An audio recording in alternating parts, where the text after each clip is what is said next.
बोल वृंदावन बिहारी लाल की जय। तो भागवत महापुराण के एकादश स्कंध में द्वादश अध्याय में सत्संग की महिमा और कर्म तथा कर्म त्याग की विधि बतलाई गई है। वह विधि और सत्संग की महिमा सुनिए। श्री भगवान वाच गुरुर्ब्रह्मा गुरुर्विष्णुर् गुरुर्देवो महेश्वरा गुरुर्साक्षात् परं ब्रह्म तस्मै श्री गुरुवे नमः। तस्मै श्री गुरुवे नमः।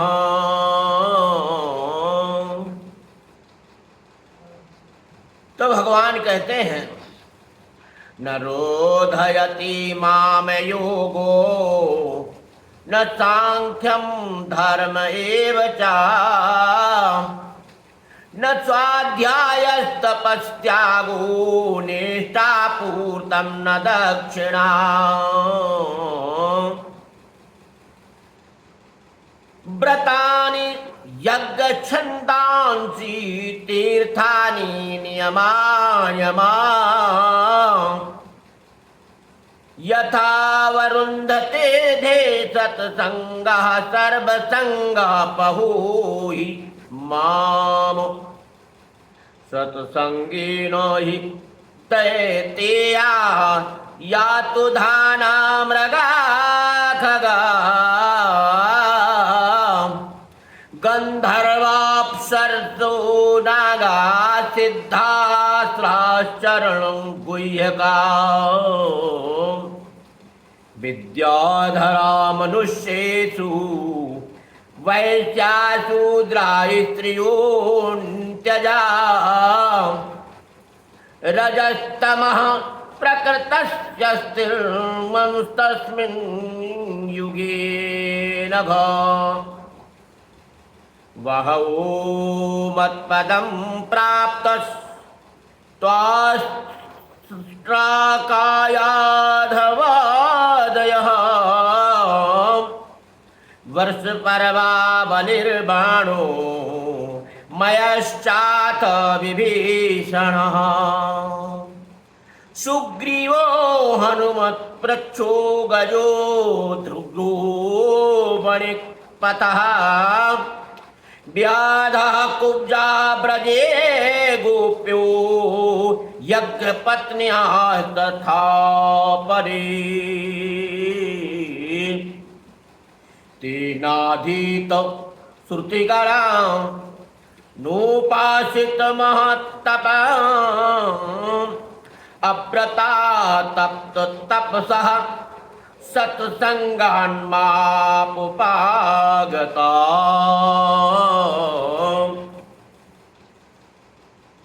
तो भगवान श्री कृष्ण कहते हैं विप्र उद्धव, जगत में जितनी आसक्तियों हैं उन्हें सासंग को नष्ट सत्संग कर सकता है। और यही कारण है कि सत्संग जिस प्रकार मुक्ति बस में मुट्ठी कर लेता है वैसा साधन न योग है, न सांख्य है, न धर्म पालन और न स्वाध्याय तपस्या त्याग इष्टापूर्त और दक्षिणा से भी मैं वैसा प्रसन्न नहीं होता। कहां तक कहूं, व्रत यज्ञ वेद तीर्थ और यम नियम भी सासंग सत्संग के समान मुझे बस में करने में समर्थ नहीं है। निष्पाप उद्धव जी, यह एक युग की नहीं, सभी युगों की एक सी बात है। सत्संग के द्वारा ही दैत्यराज, राक्षस, पशु, पक्षी, गंधर्व, अप्सरा, नाग, सिद्ध, चारण, गुह्यक और विद्याधरों की मेरी प्राप्ति हुई है।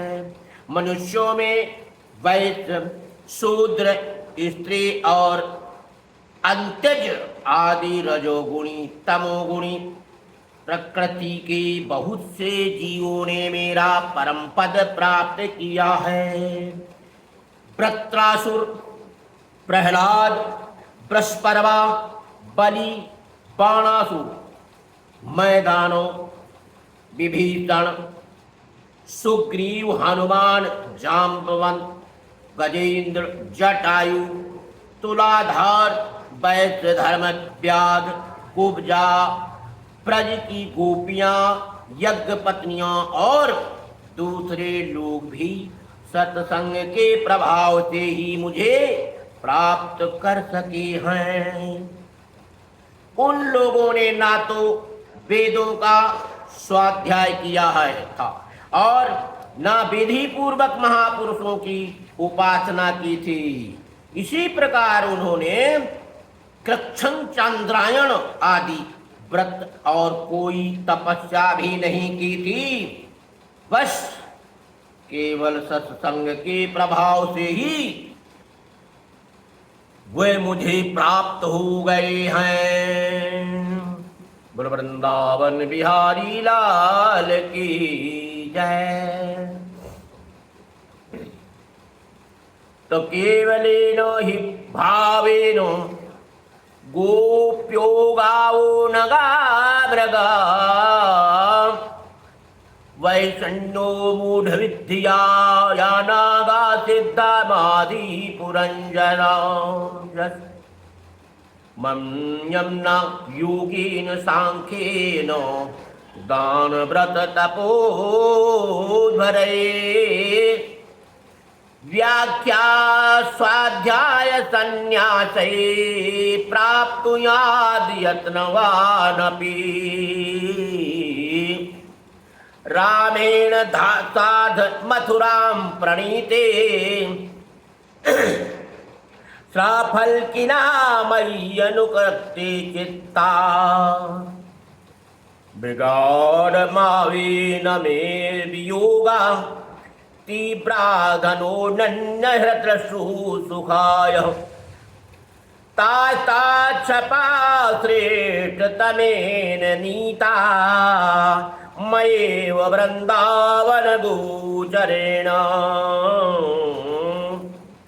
क्षणार्धवत्ता पुनरङ्गतासां हीना मया कल्पसमा बभूवुः तानाभिदत् मय्यनुशृङ्गबद्धो धिया समात्मानवदेदीदम् वधा समाधो सुनयोऽप्तितोये नद्या प्रविष्टा इव नामरूपी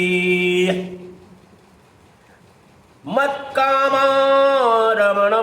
जारं स्वरूपविदुवला ब्रह्ममां परमं प्रापुः संगाच्छत सहस्रशः तस्मात् सत्युद्धोस्त्रज क्रोधनां प्रचेदनाम् प्रवृत्तं च निवृत्तं च श्रोतव्यं श्रुतमेव च। तो वे ये तो साधन साध्य के संबंध में सर्वथा ही मूढ़ बुद्धि थे। इतने ही नहीं, ऐसे ऐसे और भी बहुत हो गए हैं जिन्होंने केवल प्रेम पूर्ण भाव के द्वारा अनायास मेरी प्राप्ति कर ली और कृत कृत हो गई। उद्धव, बड़े बड़े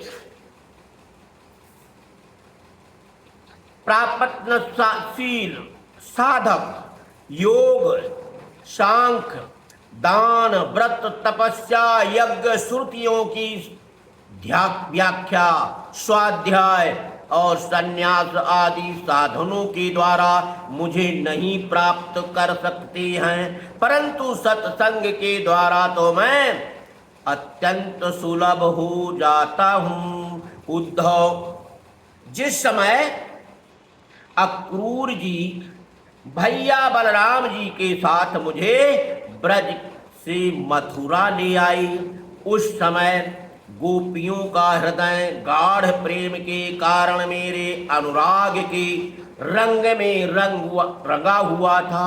मेरे वियोग की तीव्र व्याधि से व्याकुल हो रही थी और मेरे अतिरिक्त कोई भी दूसरी वस्तु उन्हें सुख कारक नहीं जान पड़ती थी। क्यों कि उन्होंने उद्धव से कहा था क्या कि ऊधो ऊधो मन न भये 10 20, ऊधो मन न भये 10 20, एक हु तो गयो श्याम संगो, एक हु तो गयो श्याम संगो, कहीं अवराधे से ऊधो मन न भये 10 20, ऊधो मन न भये 10 20। ऊधो, आप प्रेमिका राधा को हमें इष्ट बनाने की अनुमति देते हैं, लेकिन हमारे हृदय में, हमारे मन में एक ही था, वो है कन्हैया। दूसरा कोई आराध्य बनाने का हमारे हृदय में स्थान ही नहीं है। एक था तो वह मन कन्हैया के पास चला गया। अब हम किसे ईश्वर मानने, हमारे पास दूसरा ईश्वर मानने का हृदय नहीं है। तो इस प्रकार तुम जानते हो कि मैं ही उनका एकमात्र प्रियतम हूँ। जब मैं वृंदावन में था तब उन्होंने बहुत सी रात्रियां, वे राज की रात्रियों मेरे साथ साधे क्षण के समान बिता दी थी, परंतु प्यारे उद्धव, मेरे बिना वही रात्रियां उनके लिए एक एक कल्प के समान हो गई हैं। जैसे बड़े बड़े ऋषि मुनि समाधि में स्थित होकर तथा गंगा आदि बड़ी बड़ी नदियां समुद्र में मिलकर अपने नाम रूप को खो देती हैं, वैसे ही वे गोपियां परम प्रेम के द्वारा मुझ में इतनी तन्मय हो गई थीं कि उन्हें लोक परलोक और शरीर और अपने कहलाने वाले पति पुत्र आदि की भी सुध बुध नहीं रह गई थी। उद्धव, उन गोपियों में बहुत सी तो ऐसी थीं जो मेरे वास्तविक स्वरूप को नहीं जानती थीं। वे मुझे भगवान न जान करके केवल प्रियतम ही समझती थीं और जान भाव से अज मुझसे मिलने की आकांक्षा किया करते थे। उन साधनहीन सैकड़ों हजारों अबलाओं ने केवल संग के प्रभाव से ही मुझ परम ब्रह्म परमात्मा को प्राप्त कर लिया। इसलिए उद्धव, तुम श्रुति, स्मृति, विधि, निषेध, प्रकृति, निवृत्ति और सुनने योग तथा सुने हुए विषय का भी परित्याग करके सर्वत्र मेरी ही भावना करते हुए समस्त प्राणियों के आत्मस्वरूप मुझे की ही शरण संपूर्ण रूप से ग्रहण करूं, क्योंकि मेरी शरण में आ जाने से तुम सर्वथा निर्भय हो जाओगे। बोलो वृंदावन बिहारी लाल की जय।